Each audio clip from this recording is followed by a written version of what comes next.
Hello, Hello. and welcome to Planet Marzipan, the Fish and Marillion podcast. I'm Mezza, and here's my mate. Craig Houston.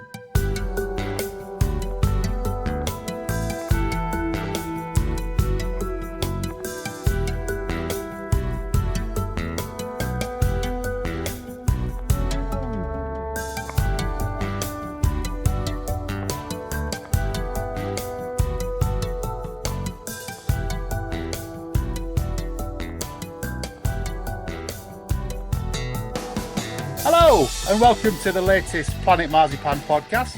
I'm Mezza, and I'm here with my mate. Craig. And we have another guest. We have the mighty Tim Sidwell. Hello, chaps. Hello.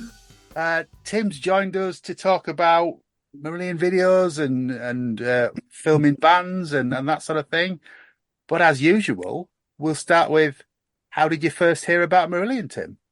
Well, I was probably about 13, 14 years old, and my mate, his dad used to work for EMI.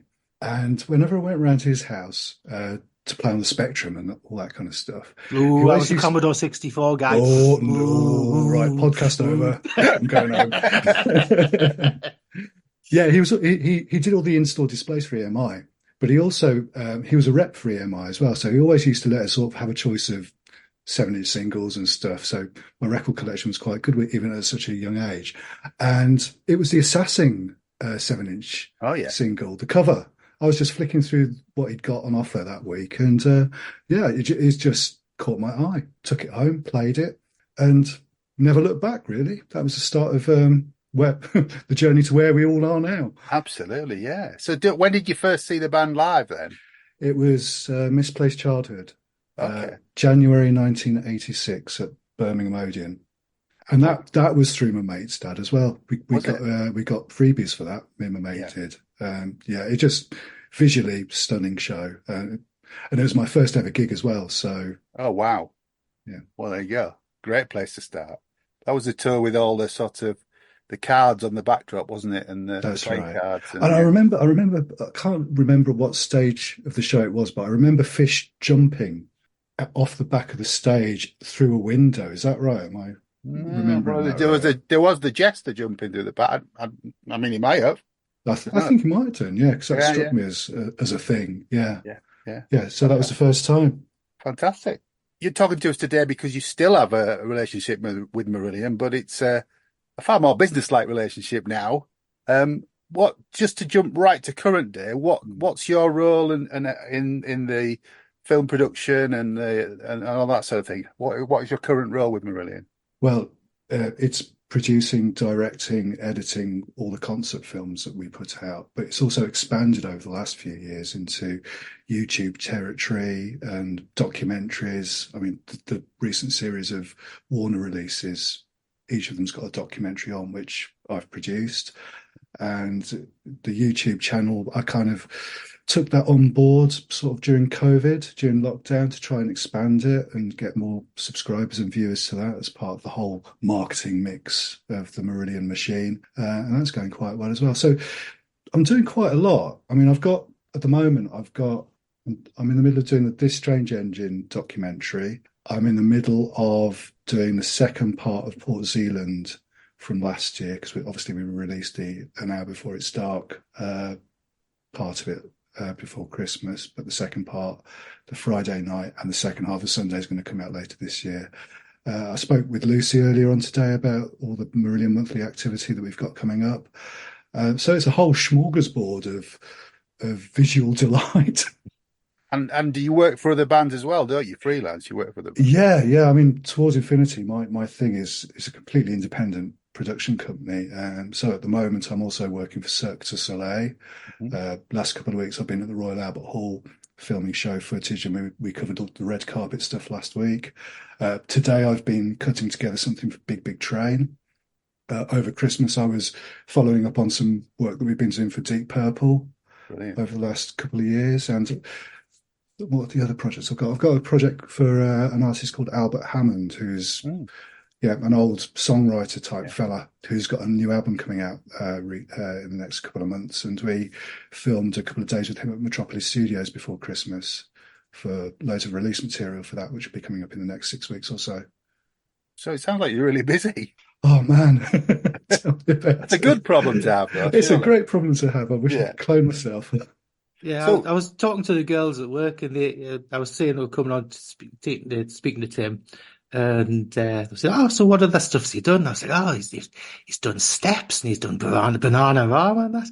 And the girls get excited because Faye tours her from Steps as a regular at our shop because she lives up here and does some cake stuff. So, Yeah, the steps projects were great. We worked with them twice. Once we shot them at Wembley Arena, and the next time I was just doing the post production on an O2 Arena show. But they're lovely, lovely people. Faye's lovely, and yeah, the production on their shows and the professionalism is just something else. And I won't hear a thing said against them. no, it makes a good night But out. Absolutely. we've also done Bring Me the Horizon. I mean, Yeah. we did them at the Royal Albert Hall, the Teenage Cancer Trust show, and they had a full orchestra, and they had choir noir. That's where I came across choir noir Oh, wow. a few years ago, and logged them in my memory banks and suggested them to H and Mike Hunter while they were recording An Hour Before It's Dark, and now they're on board as part of the whole Oh, thing. well, we've talked about Crowing the Nightingale quite Crowing a the lot. Nightingale, yeah. I love it. I'm with you on that, Mezza. I'm with you on that. Absolutely love it. Yeah. I'd love to see them at a gig with a band somewhere. I don't know if it's logistically possible, but that would be amazing. I think if it's ever going to happen, it's got to happen in the UK because obviously, I mean, Cat's Bristol based, and a lot of they're actually all the choruses are based all over the place, but mostly in the UK. Yeah. Yeah, the surround mix on that, which starts with the choir, is just phenomenal. But we're not here to talk about that. But so, But where was the first? You've been involved filming Marillion since 2007. it was a little bit before then, actually. I first came across Lucy when she actually took over the reins at Marillion, and I'm friends with Anne Bond, who's part of Yeah, Web UK. I've known Anne yeah. since we were at secondary school together. And when Lucy came on board, she was doing like a tour of the country, trying to understand what the fan base was like and what kind of talent that she could sort of tap into to help her with what she was wanting to do with the band. And I went along to one of those meetings, and nothing much happened for a couple of years. And then I sent Lucy an email seeing whether or not she'd like one of their in-store appearances filmed for the Marbles promotion. Mhm. And I went over to Birmingham HMV and did that. And then they contacted me to see whether I would sort of bring a couple of cameras to the 2005 Minehead convention. And that was really sort of GoPros on dogs and yogurt pots, and all. It was a real cobbled together production design, that was. And I don't think that was ever meant to see the light of day until Lucy sort of got back in touch and said, "Oh, do you think you could do something with that footage?" And that became Bootleg I was saying Butlins. bootleg Butlins, isn't That's it? Yeah, right, yeah. and Marbles by the Sea. Is that right? Yeah, that was part of that convention. That because the two nights became Smoke and Mirrors, Yeah, I think. yeah. Marbles by the Sea. Did that get an audio CD Got an release? audio release, yeah, but you've Yeah. got it. You've now got it on the Space, haven't you? Yeah, well, I also always had it as an edit, and when we put the Space up and we were looking for content to put on the Space, it seemed like, well, that's an ideal concert to go up there. Mm. That was brilliant. What was it? H's haircut was the talk of that weekend, wasn't it? I think Yeah. Yeah, you doing your Brian Cudley, it's a puppet. it's a puppet. Yeah, got a laugh in a crowd. There you go. Thankfully, the man couldn't hear it. Well, I've got to say, around that time, I was also working for Magnum, and I mean, which is quite relevant at the moment because we've just lost Tony Clarkin, and I must say, he of all the musicians that I've ever worked with, he was the one that most hated having a camera poked at his face. Bless him. He was always a guy he was so generous with his time, and really, really fascinating songwriter, prolific songwriter. Yeah. A very gentle personality, and it's such a shame that he passed away so suddenly. Yeah, I think we were recording the pod with Stephanie With the other Stephanie, night, yeah, yeah, the like day Right. we 2 weeks announced ago. that he Yeah. passed, and she'd not heard, and then obviously she passed the message back to yourself. Yeah, that's So right. yeah, Yeah, really, really sad loss. And the timing of it, with the new album and everything, is very strange, isn't it? it is. Yeah, yeah, yeah. So I'm hoping to go over to Mad Hat Studios where they record and see Mark Stewart, their producer, fairly soon. So I'm Right. quite good friends. But Magnum were pretty much the first proper concert film that we ever did, and it was the On the Storytellers Night anniversary show at the Astoria Oh, in fantastic. 2000. That was 2005 as well. Yeah. So yeah, that's kind of where it all started.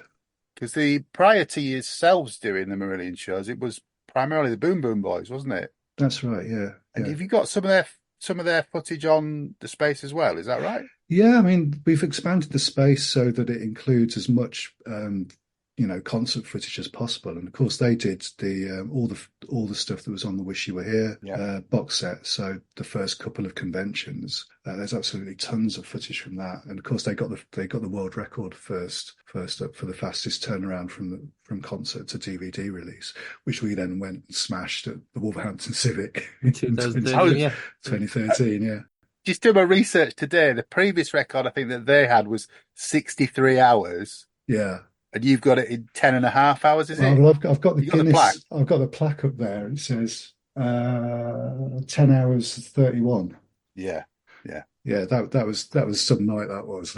What's one of my Blu-rays to ask you about? What sort of stories have you got from that night, apart from no sleep? It was no sleep basically. I mean, the Wolverhampton Civic is. I mean, because I'm based in the Midlands, I used to go there all the time back in the day. So it was a real.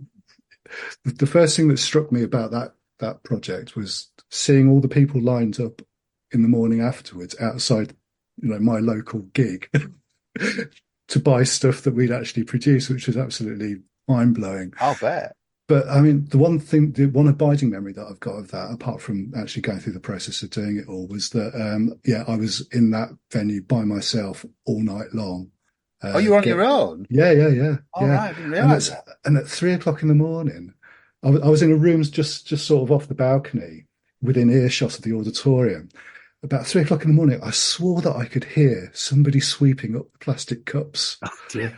So I thought, I've just got to pop outside and just say hello. And I pop my head round the door into the auditorium. There's nobody there.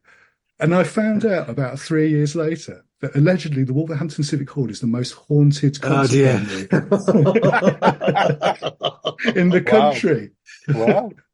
Maybe I thought they could have at least had somebody there providing you I with thought there was cups somebody of, there. I thought yeah, that was cups the of requirement coffee. of the record, but yeah. Cups of No. coffee and jammy dodgers and things. just to keep you going. Everybody buggered off and went to bed Oh, but Wow. and left me to it.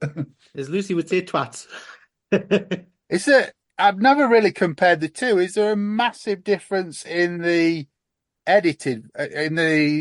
reissued Blu-ray from the original? No, not really. No? I mean, I've rewatched a little bit of this today. It was a cracking show. Yeah, really. Oh, it's a great Absolutely. show. And that was the last time that H sang Script for a Jester's Tear, I Yeah. think. Yeah, Yeah. I think you might be right. Yeah, absolutely. I thought he did a blooming amazing performance of that. Well, the radiation set's great, but the encore set's brilliant on here as well, Yeah, I I went through it. Hooks in You, followed by Cover My Eyes, which I don't think that you can do without oxygen now. Yeah, I went through that when we did Radiation the other week with Mark. Yeah, I really enjoyed looking back on that. But for this recording, I went back and rewatched Somewhere in London, which I haven't looked at for a long time. Crumbs, yeah. That was at the Forum, wasn't it? It Yeah. was. That was I remember being chased out of that venue. What was it, on the second night by a school disco? Oh, yeah. Yeah. And it was funny because when we did Magnum at the Astoria, we got chased out by GAY because they got the venue afterwards. So we became a dab hand at breaking everything down and getting out as quickly as possible. Yeah, it's funny watching Somewhere in London because we were there for both nights, but we were in different positions wearing different clothes. So Can you see yourselves? You can see us. We were on the second night. We were on the front row. There was me and me missus and John and Mike Barton and various other people who we recognised. So and you can see us singing along to songs like on disc two. There's Easter and Most Toys and stuff like that. I always liked most toys. It's good for a laugh. It It is. is. Well, we'll put that with hooks in you and to cover my eyes and see what happens after Well, yeah, yeah, that. yeah. It'd be a coronary. Finish him off. Yeah, absolutely. Yeah. Was that the first long form video for Marillion then? It pretty From much was, Wetland? wasn't it? So Yeah. was that 2007? Was it Yeah. not Because the convention beforehand, yeah, but it came out well, afterwards? that came out afterwards, and that was another kind of yogurt pot exercise because it was the first one in Port Zealand, wasn't it? 2007, Seven, yeah. Strange and Engine and the covers and rarities night and that's right, that. yeah. Yeah, it was really good. And I'd been asked to bring a couple of cameras because they'd got the screens and they needed pictures for the screens. And again, I don't think there was any kind of massive move to, thinking about releasing it as a thing. And I think Henk and Case from Holland had a couple of cameras which they threw up as well. And Jason Telford, who was looking after the video screens, was basically vision mixing it as we went along. So it was all kind of cobbled together, and then again after the fact was well refined, let's say, for this strange convention. Yeah. And look where we are now. How many times have we been back to Port Zealand? Oh God. 7, 8 That's a times. question. Yeah, something like that. Is it 8 on that? Have we been 8? You've been 9? I can't remember. We took a stand one year foolishly and stayed at home. Did you? Which who one was did- that? who Which year did? was that? Well, me, Mark, and Julie. What year was that? I can't remember now. It was 2015, I think. Oh, Was the it? Marb. Was that the Yeah. Marb? That was the That was the Marbles. Marbles Yes, it one. was. Yeah, it was the yeah. Marbles Oh. one. That was our biggest production stuff that we took out for 2015. We had all was kinds of things going on fantastic. there. But that Yeah. was it when it was really, really windy as well, wasn't it? It was Yes. blowing a gale that night. I remember that weekend. the projectors were basically swaying in the tent. Yeah. You can't really notice it on the Blu-ray. It's No. been very professionally edited. Thank you very much. Was that the year where you had the full use of the sort of the top of the tent? All of that was projected on Yeah, top. we projected around the sides, didn't we? Yeah. Yeah. That was good. That was good. Yeah, it's quite Great effective. effect. Hmm.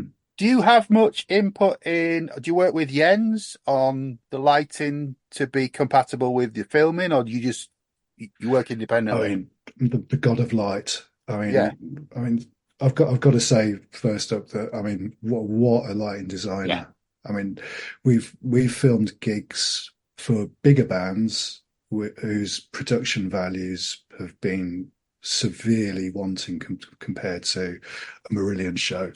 And just having worked at the Royal Albert Hall in the last couple of weeks and having a chat with the guys there about what Jens did in that venue for the date for the one that we filmed, absolutely spectacular. So no, I don't really have, only to sort of me, Jens, Simon and Mark, we kind of worked together in the run up to a big show like Port Zealand, just to work out what's going to go on the screens, so that we can get it to Jens, and then he'll sort of give me an idea of what everything's looking like. And it's pretty much, we don't need to give any input from our point of view because it just looks spectacular off the bat.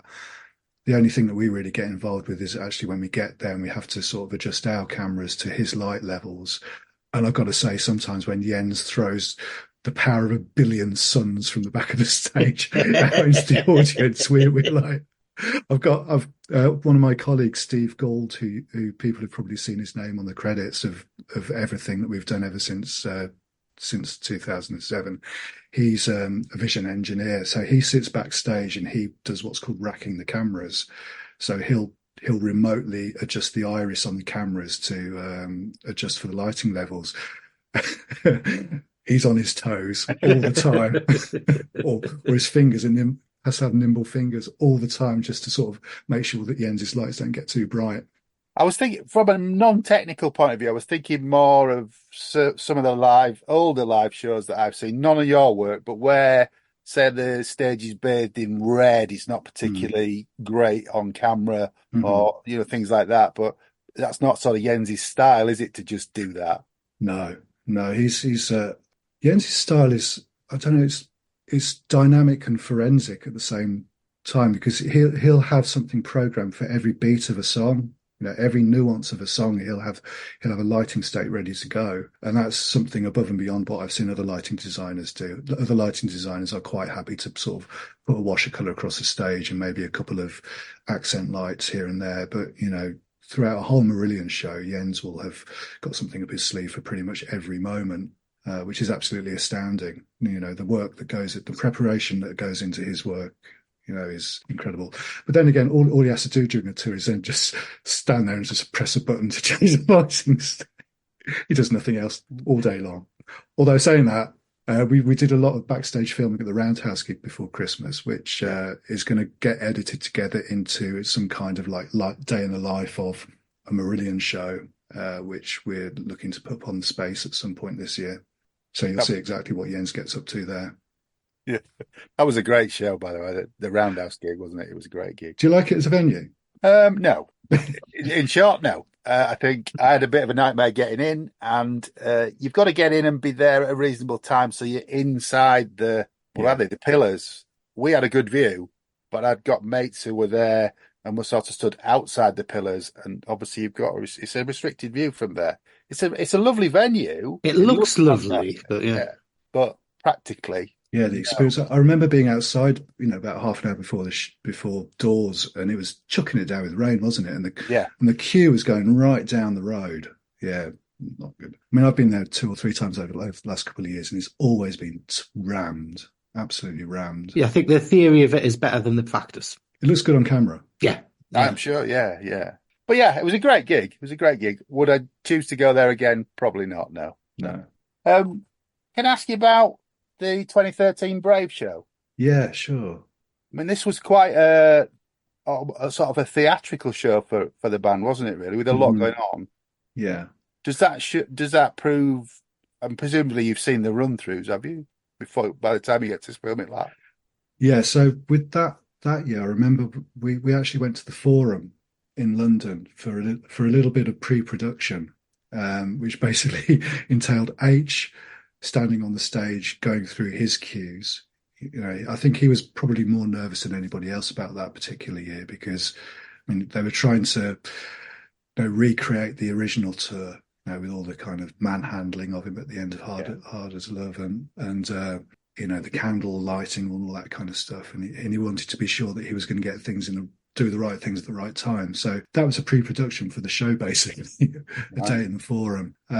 I mean, we cover these things with enough cameras to get out of jail if we miss anything. But I mean, I like to think that I know the music pretty well now, and not that you can't direct with your eyes closed, but it's be very hard for us to miss anything these days. And it's the kind of the approach that I make with every job that I do. I'll always do my homework on the bands. I mean, going back to Steps, actually, one of the biggest challenges I had was calling the shots when they performed, because they each take different lines at different times. So I had to make sure that I had cameras covering each of those individual performers to make sure that we didn't miss anything. And obviously the same goes with Marillion. You can't miss the start of a Rothers guitar solo or H delivering one of his lines. That was 2013 was I'm really proud of that Brave film. I think it sounds up pretty well. Yeah. It's great. I mean, considering though 2013 was possibly one of the most difficult sets of the weekends because you had the Radiation set. Then you had the Brave set. Then you had the Sunday Night Above the Rain, where you had the Sounds That Can't Be Made set. So it was very, very intensive for material. It was, yeah. And it was possibly one of the biggest weekends at the time for content. Yeah, I guess so. And the encores on the Brave night as well. Have you got a list of what they are? I've got them here. Yeah, Rich, The Damage, Trap the Spark, Warm Wet Circles, Drilling Holes. Oh, I love that Warm Wet Circles. Out of This World, Season's End, The Space. The crowd on that Warm Wet Circles and the interaction between the crowd and H on that is because it was the first year that we had the ego ramp going into the audience, and I'd got the jib camera just floating around him, and there was like that warm wet circle thing going on with the crowd, and it was off the scale. It was really, really cool. It's a great show. It really because that's an interesting way that we released all that, wasn't it? Because the Radiation a lot of stuff came out. It was 3 separate releases, weren't it? Yeah, because the Radiation Night was the The clock's already ticking from Yeah, Wolves. The Brave night was from Port Zealand, and then the Sunday night was both. was Montreal as well. Yeah, Because in Montreal we had a French Canadian film crew do that. I think there was a few students on that one. right. It was one of those ones where nobody had comms on, so nobody knew what they were doing. They just had to be pre-directed. So, well, you film the guitarist, you film the bass player. And they had one guy that was roaming around on stage getting in everybody's way. Pete Harwood almost tripped over the guy at one point, and you can imagine how well that went down. Yes, yes. I know Pete. He can be very direct at times. He's a lovely man. He can be very direct at times, yeah. But yeah, I mean, Craig, on the subject of Brave, Craig has a bit of a campaign that he's started on this pod, Oh yeah, which is, I'll let him tell you what it is. No, you carry on. He's desperate for the band to do Brave at the Albert Hall. oh man, yeah. And for you to film it, obviously, but yeah. Obviously. Yeah, yeah. Well, Just Lucy'd mentioned it years ago as one of the things that she would love to actually do, and it's like, come on, it's the 30th anniversary this year. I don't know whether this is possible. That's not going to happen. No, A bit busy. But it would just be amazing to see them back there full stop, wouldn't it? Yeah. Because 2017 was great, and then the couple of shows they did, was it a year or two afterwards? It's a year after, years, yeah. It's a year afterwards. It almost felt like they were going to have their own residency there. But yeah, It's not exactly the cheapest venue, though, is it? Really? Not really, no. You've got to be practical. There's quite a levy in there on it, and on releasing anything from the Albert Hall. Yeah, so every venue puts up asks for a facility fee. It's called a facility fee, Right. To give us the facility of using the place to film stuff or record stuff for release. It's basically a marketing levy, I guess. And yeah, for the Royal Albert Hall, it is significantly higher than anywhere else in the world, I think. You can't get that anywhere Well, else. you got to think from their point of view. If you've got somebody that's saying live at the Royal Albert Hall, it's automatically going to sell a shed load more than it would do if it was like live from Shepherd's Bush Empire. Yeah. So Not to sort of diss Shepherd's Bush Empire, because I like That's all right. Lovely- Shepherd's lovely Bush is event. okay. Just don't sit in the top balcony, that's all. I like Mark's get out of jail free card, Mr. Kennedy, that he uses with the South Kensington Working Men's School. It's the way to do it. Well, we may as well talk about All One Tonight, Tim, which prior to this, end of last year, I would have said is the best Marillion film ever. When were you first involved in this show? Before tickets went on sale, which was was that a year before prior? It's about a year or so before, yeah. Yeah. They said they were going to do it. We went to a couple of pre-production, like we went on a little tour around Royal Albert Hall, and then we went back and had specific meetings with the event management staff there to work out where we could put things from our point of view. So it was one of those ones that sort of probably as much prep went into that as probably going over to Port Zealand to do 3 days over there. And of course, it was all part of the Fear tour. So Simon had been doing all the Fear animations and films as well. And the Follies were involved with the string quartet, and Sam and Emma as well. There's a lot of prep that goes into it. And I don't think it's until the last couple of years that I've actually really appreciated how absolutely scared stiff of the whole night the band actually were. Yeah. Because a huge thing for them, sort of so relatively late in their career to sort of do their debut at that place. But of course, everybody's really, really intent on getting it right from their own point of view. And I've probably said this before on some other things, that day was absolutely my best day at work ever. That was because everybody knew each other so well. The crew, everybody knew us. Jens, just felt like a bunch of mates going into South Kensington Working Men's Club and putting on a show and pointing some cameras at it. It just felt. But in the middle of all this was obviously the band who were absolutely quaking in their boots that they were going to get it right. And H, you can see when H visibly relaxes during that show. After the space, isn't it? After when the space, end of the space. When he's done that, he's like, yeah. I can relax. Yeah. Yeah. I've got a lovely screen grab of him after the show backstage, just sitting on the floor with Vibes, because Vibes was one of the first people that went up and hugged him after the show. And they're sort of sitting on the floor having a little chat. And yeah, it just felt like a really, really lovely day from start to finish. And I think that comes across in things that look great on camera, whether it's what we film or what Anne Marie or Alison might photograph. You know, it's that sense of everybody sort of working together for a common goal. Yeah, You know, that's the show. I think that's it. And you know, we were all so proud of our band being in that place for the first time. That's another thing, though, isn't it? Because I mean, one thing that we always try to do with what we produce is not just focused on the band on stage. They're like one of three components to a gig. Obviously it's probably the most important. Four components. They're probably the most important component, but the second is the light show and the production. The third is the audience and how they react and contribute to the show itself. Because you can have some audiences that don't do anything, and the show's flat as a result. And the fourth is the venue. And if you can make the venue a character in a concert film, then and everything molds together, you get a real sense of an occasion. And yeah, that was an occasion. Do you think Murillo crowds have got more involved across the years? I think it's been pretty steady, actually. Their response, I think they've become not more reverent, but I mean, take the Royal Albert Hall for example. I think it was a lot of, because it was a seated show as well, the 2017 show.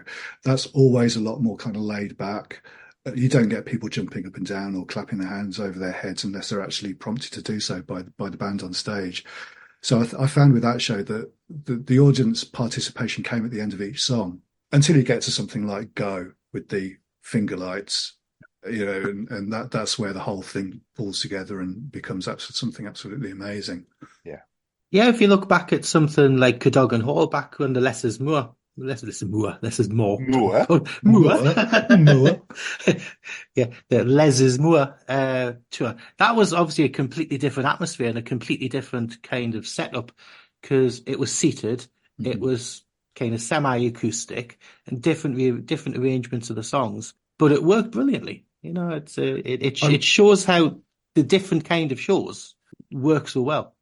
I really enjoyed that Less is More project. I thought it was really, really interesting that they didn't just do straight acoustic versions of the songs. They actually tried to do something different. And visually to have like the xylophones and what's that thing that H plays? A dulcimer. Dulcimer, yeah. Yeah, all that stuff going on. And to get a bit more intimate, and that was the first Marillion show that we actually filmed in HD. Was it? Okay. Yeah, so that was 2009, wasn't it? Yes, yeah, I did 2009. Yeah, so we did out a season at Port Zealand earlier that year. Yeah. And then by the time we got round to Cadogan Hall later in the year, we'd actually found an HD solution that wasn't going to break the bank, that was good enough to, you know, film in HD. And yeah, I mean, we filmed that over 2 nights, like we did somewhere in London. Yeah. And you got the backdrop with the huge Christmas tree as well, haven't you? Yeah, because it's Christmas time, wasn't it? Yeah, it's great. Yeah. It's really nice. Yeah. Another great couple of shows, really, really good. The All One Tonight, the documentary that's on here, has got a lot of footage. It's got fan footage outside, footage of fans arriving as well outside, hasn't it? Seem to recall as Seen that in years. We did have like a documentary unit, and we did we got the band arriving, didn't we? And various bits and pieces. I think I've always enjoyed doing that kind of thing, sort of doing accompanying documentaries to concert films, especially for occasions like that. It just feels like it needs something to explain how the day's gone. To be completely honest, I've not seen that in a few years, so I can't even remember. I think you might be right. I have a feeling that is it Mark or Rothers is arriving and Mixstead's there at the same time. I think it's something like that, just a coincidence. But yeah, it's is it Depeche Mode's? Is it 101 where the film is as much about the young kids going to the gig as the gig itself? Yeah. Yeah.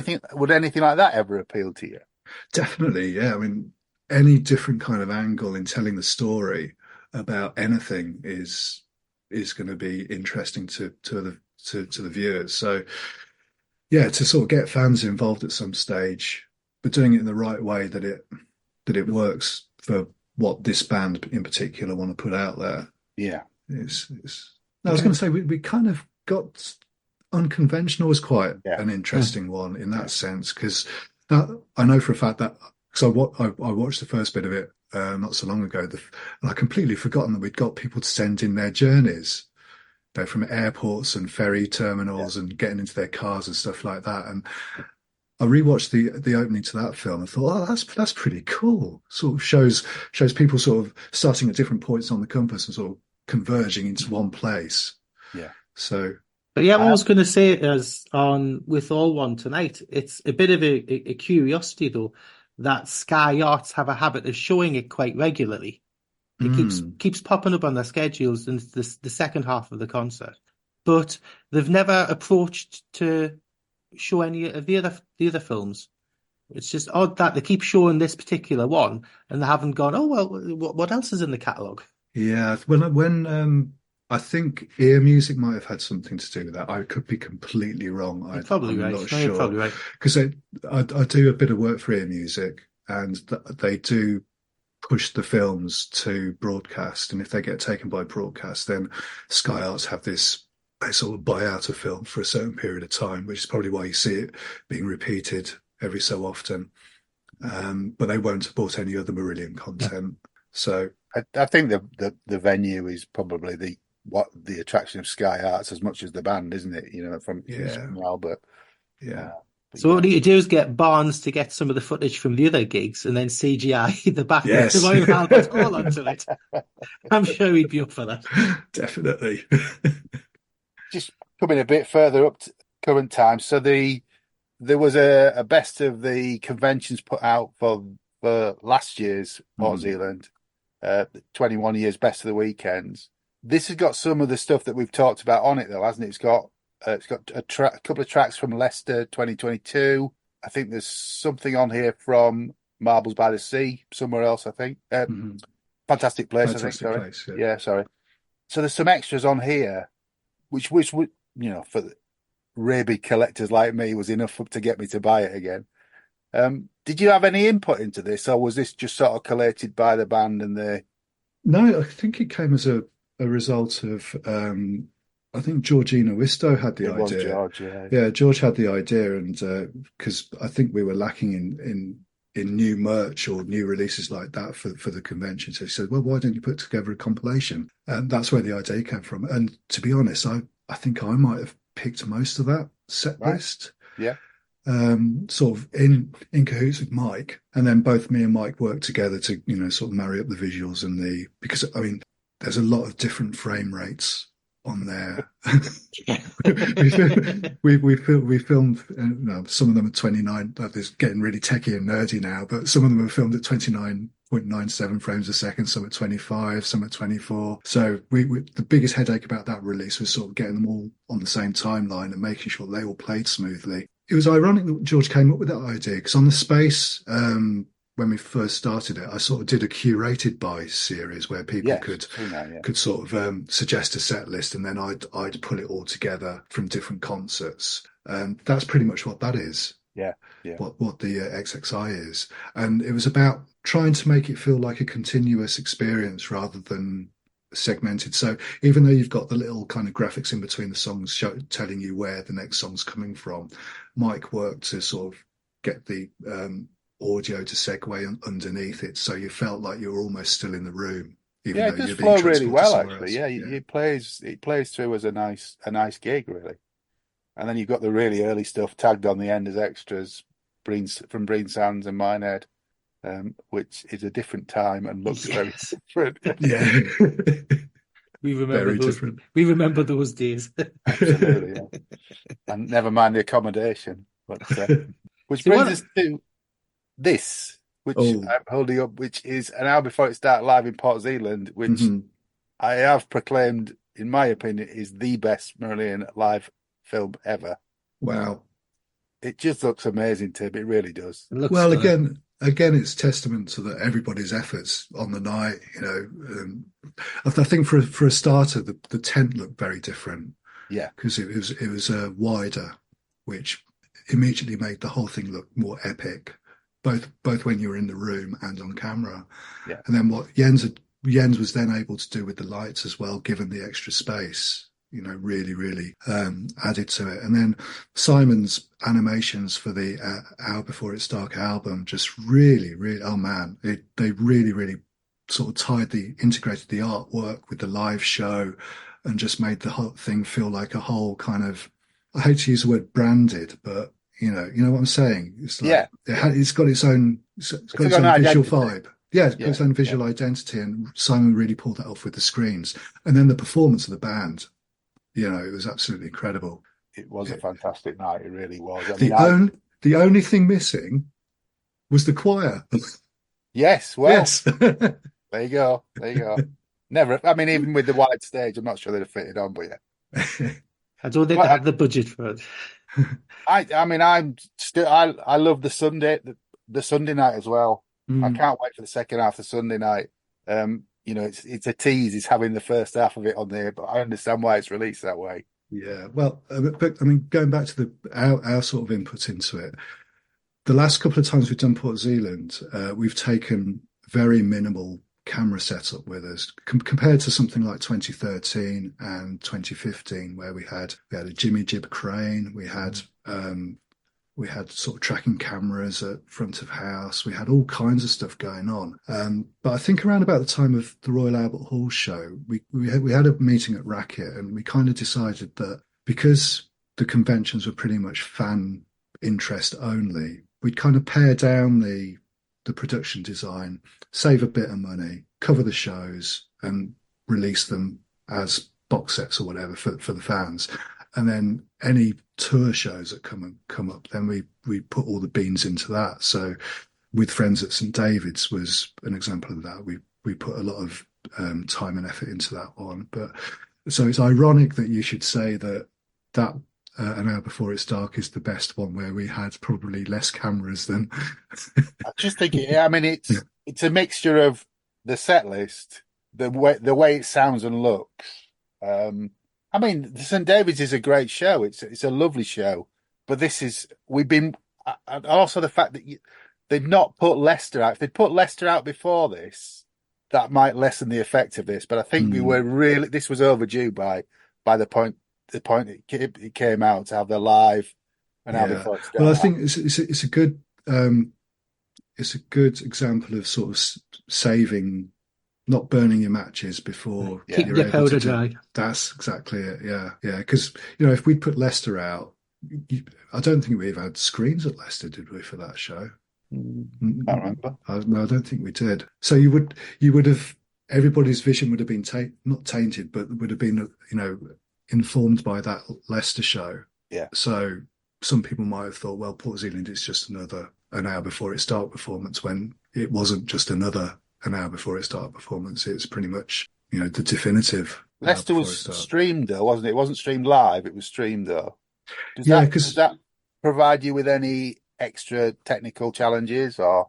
well, I think sort of backtrack a little bit to Hammersmith, because we actually live streamed Yeah. the Light at the End of the Tunnel show at Hammersmith, and that went out live. So that was a case of we squeaky bum time from our point of view, because we had to make sure that the stream was solid, that it would go out. That my job was to make sure I called the right shots. Going back to hitting Rother's guitar solo on and all that kind of stuff. I'd got a guy called Simon Sanders sitting next to me, who's a top broadcast vision mixer, who did the live vision mix for that one, and that all went out as live TV. The Leicester one, you're right, there was a week's delay, wasn't there? And I think that was, we didn't have a bad overall experience of Hammersmith, but the band felt a little bit more comfortable with saying, well, let's do the gig, let's see if there's anything that might need fixing, visually, or anything that might need to be tightened up as far as the music goes.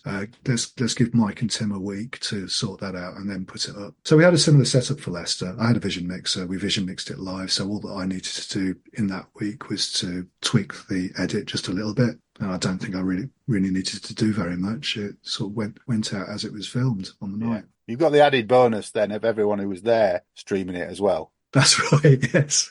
If you're in, because we were stood in Hammersmith when he was streaming Hammersmith, so we didn't see that. Yeah. No. We went the crowd.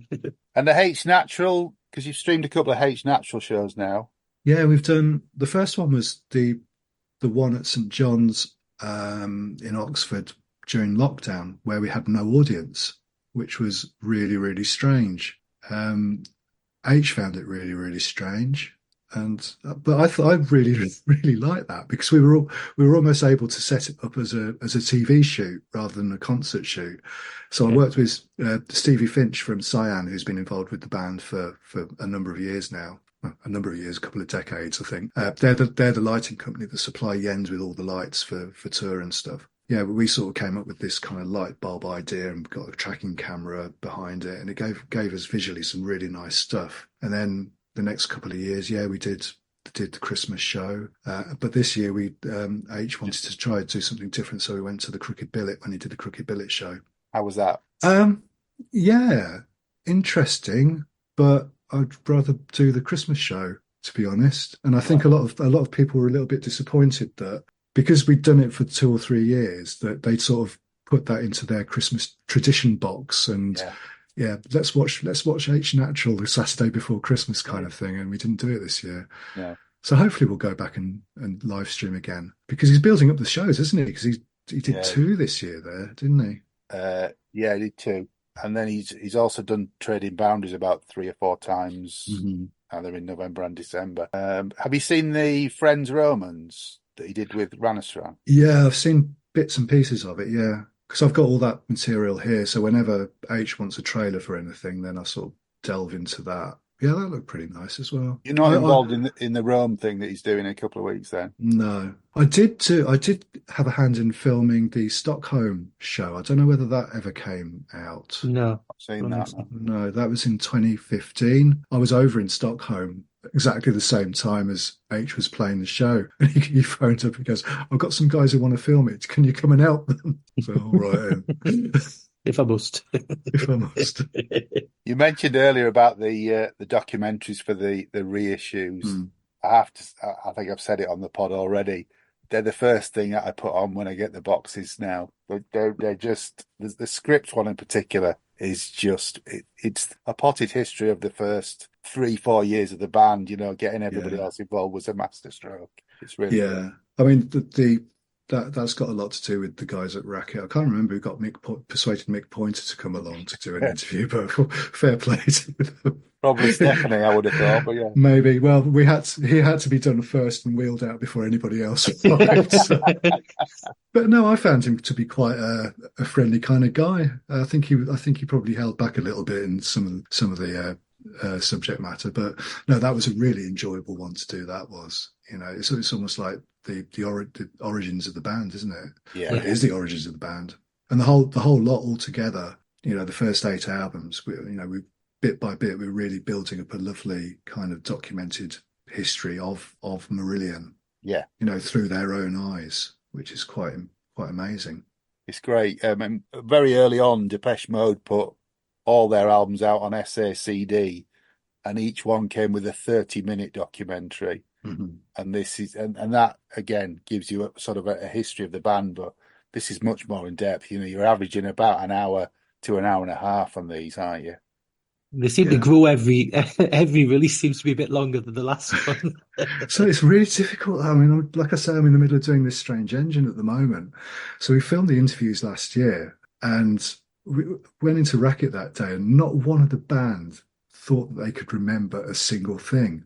And I'm struggling to cut it all down into a manageable length.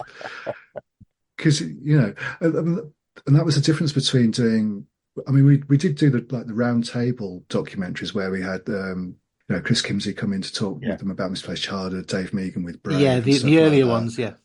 Which worked really well, or I could really quite like them. But then I think they decided they wanted to do the interviews individually, which offers its own different dynamic to the whole thing. Yeah, and it's quite interesting to hear of their opinions about. I mean, there's going to be one moment on this Strange Engine about a certain song where there is a complete difference of opinion about whether it's any good or not. Should be quite amusing if I get the editing right.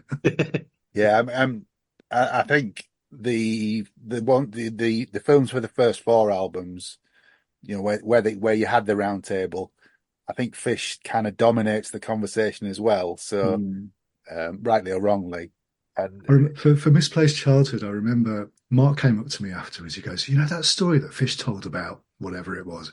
He goes, "That's not his story. That's my story." He's nicked it.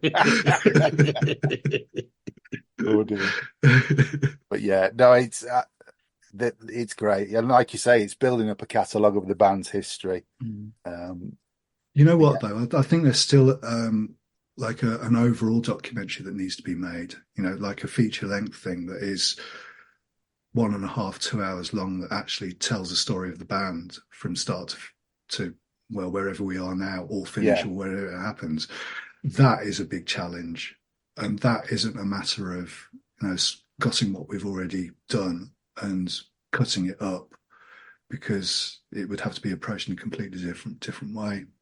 I think So Lucy had mentioned something like that years ago, like years hmm, and years and years ago, because I've got a thing in the back of my mind reminds us that one of Ian's friends is Roland Riveron, the actor and comedian, okay. and they'd tapped him to do the voiceover and to narrate it, but it never got off the I ground. never knew that. Never knew I've got that. some crap in the back of my head. could have Since made my, he could have made all of that up, Tim. no, I But didn't. No, I didn't. Simple Minds have done one recently. they have. I've not seen Yeah, it 'cause it's on Paramount, isn't it? yeah. I caught it the other week, and it's really, really good. Really well Is done. it? They've wheeled out some pretty big name people to sort of talk about them on their behalf. But the thing with that is it's about 1.5 hours long, but Mm, it focuses in so much on the early part of the career up until probably street fighting years. yeah, And then it kind of tails off into, well, they kind of did this, that, and the other. And then the last 10, 15 minutes is, where they've come back to now. But, they did it quite nicely because for me anyway, I love Simple Minds, but me that too. band, but that band is pretty much a story of brotherhood between Jim Kerr and Charlie Burchill. Yeah. So it was really lovely to see that covered as, the underlying kind of theme of the whole thing. Did they cover the Mel Gaynor split at all? Not overtly. I think he was actually interviewed, All but right. but no, he was obviously, mentioned and stuff. Yeah, But yeah. No, I would like to see it. I'll probably just have to subscribe to Paramount for a week or so, and then do a free trial. But is the free trial? Oh well, there you do a go. free trial. Watch what you Cancel want, that. then And- Or I'll stop do. it. But don't do that on the space. no, no, no. Do your free trial and then subscribe. There's a free trial on the space. 3 days. Do you want to talk a little bit about some of the exclusive stuff you've got on the space, Tim? Oh crikey, what have we got on there? Okay. There's you tell me. Did I make some Well, notes? I did. we've got Marbles by the Sea. That you can only see that on the space. You've got the Rio, January 1990. Yes, yeah. Yeah, Marbles by the Sea, An Hour Before It's Dark, live in Leicester, Mhm. 2022. Mhm. And then there was some other stuff. All the episodes of Unconventional, but that's out elsewhere. But it's only $5.49 a month That's correct. Yeah, yeah. or $54.99 a year.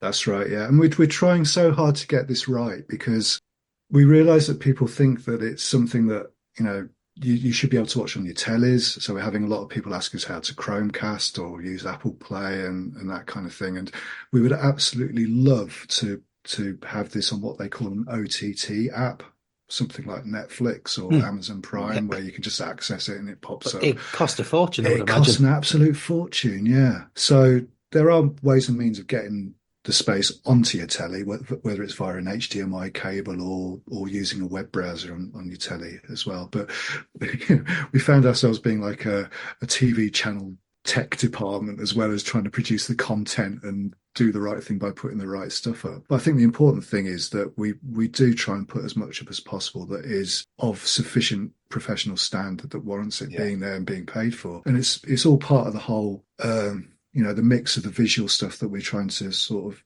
pull together for Marillion in that we've got the YouTube channel, which is kind of chatty and almost podcasty and more of kind of an immediate kind of way of keeping up to date with what the bands are up to and seeing them sort of tell you about it as well. But then to sort of try and get people then from there to, give the space a try, see what's on there. And there is a lot on there. There is. There is. I There was are, scrolling through it today. Yeah. yeah. What was your reaction to the 365 Club when it was first booked? Well, I've kind of originally thought, well, Lucy sold it to me, and it was sold even further by the fact that we were coming up with enough ideas to, you know, populate a full year of YouTube uploads. So we spent a day recording and filming a load of stuff at Racket in the November or December prior to the big kickoff. Mm. And then I've got a mate who lives up in Yorkshire, so I went up to him and holed myself up in his spare bedroom when he went out to run his bookstore, and I quickly kind of thought this is going to be very hard because I was trying to edit as much content together as possible in that week that I spent doing it, and it was only chipping away at the mountain, and Yeah. it was like, and I think during that time, even though we didn't talk to each other, me, Lucy, Mark, we all kind of had the same thoughts at the same time, and we'd got some other people's opinions coming in, which varied from "That's a fantastic idea. I'd love to see that every day," to "Are you bloody mad?" Yeah, absolutely. Yeah, yeah. I think the way it's kind of landed with Marillion Monthly is good. It's Lucy. We talked to Lucy about the first episode when we did the review of the year. Yeah, I heard Uh, that. Yeah. yeah, but yeah, it's worked out really well. Unfortunately, there's some no marks on the end of the last episode that's just gone out. Don't know who they Yeah, are. there's a couple of Waziks at the Don't end, know how isn't there? they got in there, but yeah. Oh yeah. But no, it's good. It's a good mix, and It is. having the was it Q&A from what was it, Leicester? No, it was Yeah. PZ. The PZ Q&A was nice. Yeah. Yeah. Um, I mean, with my telly head on, I'd like to format it in an altogether, well, not an altogether different way, but I'd like to format it so that you know what to expect each month in terms of having an introduction, a feature piece, a competition, various segments of a program that people can contribute to and get involved in, and then know that when they return to watch the next month's edition, they might be on yeah, Marillion Monthly. That's the kind of way that I'd like to try and push it. But I mean, Lucy's done an absolutely fantastic job because I mean, admittedly, I'm very busy with other stuff other than Marillion at the moment. So to have Lucy come up with ideas for it, I mean, we shot something the other week, which will probably be not this month, but maybe next month's edition. yeah, That is very different to what we've done before. Different subject matter, looking at the band from a completely different angle, which will be very interesting. But we laugh because whenever Lucy goes on holiday, she always comes up with her best ideas when she's lying on a sunbed. On the bank pool. That's it. I mean, that's how the couch convention came about. again, was some great idea during lockdown, wasn't it? Really? Oh yeah, fantastic idea. I mean, it's something we should maybe do again at some point. Why I mean, not? Why I not? It mean, was well received. with the band sort of holed up in the studio for most of this year, All then except the guitarist, yeah. yeah, who seems to be announcing gigs right, left, and centre. Every We're other weekend. encouraging him because we bought tickets today. Yeah. You're just encouraging him and stop it. Well, it's got to be done.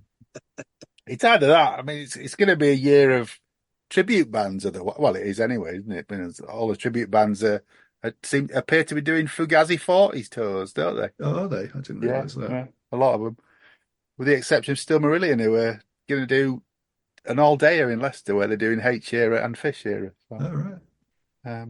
but yeah, One thing I'm going to ask Tim, and it's a little bit of a, not exactly elephant in the room. We've been talking to Lucy. There's been a bit of a debate about 5.1 and Atmos and things like that with sound. Take a step to the left and talk about 4K. Now I know there was talk a while back about, was it the friends from the orchestra, the Cardiff gig was originally mooted to possibly be in 4K then. What's the costing like now? Is it viable moving forward, or is it something that's still out of reach because there's not enough demand? Or it's not just the costing; it's the whole workflow of the production process. And fast forward from Friends with the Orchestra, which we did shoot in 4K, to now, where we shoot pretty much everything in 4K as a matter of course. You're dependent on faster computers, larger storage capacity, etc., etc., etc. And pretty much all the facilities companies that we use these days if it's not our own cameras, they're all set up to provide 4K production and workflow. So acquiring the footage is not a problem at all. Editing the footage is still a bit clunky at times, depending on how much stuff that my system has to cope with, but that's doable. I think it's finding the delivery mechanism that is going to be widely, used by the end viewer that Yeah. is the thing now. And I don't think, I might be wrong, but I don't think the platform that the space is on, which is a company called Uscreen, is set up for 4K. I know YouTube, you can put 4K onto YouTube. Yeah. But yeah, I mean, I expect Apple Music and iTunes can stream 4K stuff. It's doable now, completely But doable. physical media, though, I don't think there's that many people actually have 4K players. I think it's never taken off anywhere like Blu-ray has. But even in America, DVD's still king. It's Yeah, I crazy, find isn't that, it? yeah, It always beggars belief, really, the amount of DVDs that Marillion sell. And as a filmmaker, when you know that there is much, much better quality yeah. media available, even HD, is completely acceptable. Well, If, that's it. Even you know, with most 4K players, the upscaling of a Blu-ray in a 4K player onto a UHD TV screen is fantastic. Yeah, Mhm. but it would be nice to see some 4K discs. But I think demand-wise, That's the thing. it's Because it's a manufacture of it. Because to manufacture Blu-ray discs, you have to buy for each title a Blu-ray license because it's a branded thing and yeah. et cetera, et cetera. So that makes producing Blu-rays exponentially higher than doing DVDs. I controversial, but I would like to see the death of DVD because you're basically making a standard definition product out of something that we're spending a lot of time and effort to make look as good as it can, and you can't really replicate that on standard def, especially when your TVT player is hooked up to a 68-inch television screen. And the cost of Blu-ray players is coppers really for That's the, what for well, the difference. Yeah. I still see discussions online about I don't have a Blu-ray player. Somebody brings out a surround mix on Blu-ray only. Well, I don't Mhm. have a Blu-ray player. Will it work on my DVD player? Well, I don't get it. I But just, for the price of the Blu-ray, you can buy a Blu-ray player, so it's not going to cost yeah. you. It's not like thousands. Mm. Even a 4K player now, you can get them under £100. So it's not as if it's a very expensive thing. But I think it's also the fact of some people are at the point where they don't want to collect things anymore. Well, that's where the challenge is, isn't it? A lot of people are sort of not going for physical media these days because it clutters up. Although I'm looking behind you, Mezza, Yeah. all your shelves of There's stuff. there's walls of it in it. This is a box bedroom, Yeah. and three of the walls look like that. So Uh, And I've got massive between DVD, Blu-ray, and 4K all over. yeah. Yeah, so people still like to collect, especially if it's something that's packaged nicely. That's like a deluxe book or something like that. It really sort of adds value to the whole thing. But you know what? I'd like to put some Marillion back up on the cinema screen at some point because we had a couple of good times doing that. In oh, Wolverhampton, yeah, it was great yeah, fun. yeah. Mm. Oh, that was great. That was great. And the light. Yeah, the lighthouse. Yeah, the lighthouse. Yeah, Sorry, the the lighthouse. Sorry, lighthouse. yeah, that was brilliant. That was a couple of brilliant nights there. Hmm. And us being Divvy sitting at the back, just playing City Buggers with 3D glasses on, complaining it's not 3D. Then it turned round, and the band were actually sitting behind us. I had 3D glasses on. I was like, bloody hell, it's like them in the room. Because you had a connection with the lighthouse, didn't you, Yeah, Tim? I used to work for them. Yeah, Yeah, all that's right. pretty much how I started in pointing cameras at things. Yeah. Because I had worked at UCI cinemas, the multiplex chain, as a manager, and then sort of found my way eventually to Lighthouse, which was an independent media centre. And they had a cinema, they had a gallery, they did media training courses and video production training courses. And I was there as a marketing manager type person and slowly got myself involved in the video production side of things as a producer because they used to send the students out to do real low budget stuff for local commercial businesses. Mm. So I was like started as a producer, and I had always wanted to do concert film, and I sort of gravitated slowly towards the more creative side of it, and until I actually got my hands dirty on a edit suite and that's where it all started. So Lighthouses, I've got a lot to thank for them, but they are no longer with us. They went under because they needed all the Arts Council funding and everything else, and that's obviously all slowly eroded over the years. And they sort of basically just became a cinema at the end of the day. And then they didn't have the audience, and then they didn't have the money. So It's a shame. unfortunately, It was a really nice space. It really yeah, was. it's a lovely space. Yeah. Well, Tim, it's been great to chat to you. I think what you do with the band is, you're a big part of what I enjoy about the band, from the documentaries to even the promos, the singles promos that we've not really talked about much. I'm very excited about the stuff you do in Big Big Train. Craig will switch off at this point. Have you heard the new album? I'm expecting to have something drop in my letterbox Okay. at some point fairly soon. Yeah. About that. Very excited about that. But yeah, you're a massive part of what we do, and from seeing you around at gigs and just chatting to you, you're a lovely fella. You had thank you very much. Well, you are.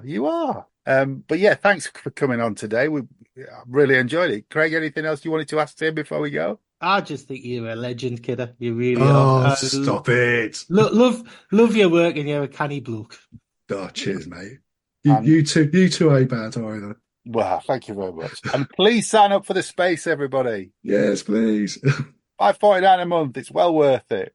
Well, look, thanks again for coming on, Tim. We do appreciate it. Yeah, thanks for having me. All right. Take care. Cheers. Well, it's good night from me. And it's good night from him. And it's good night from Tim. Good night. Take care. Stay alive. Hey. Thanks for listening to Planet Marzipan Podcast. Please like and subscribe from whichever platform you get your podcasts from.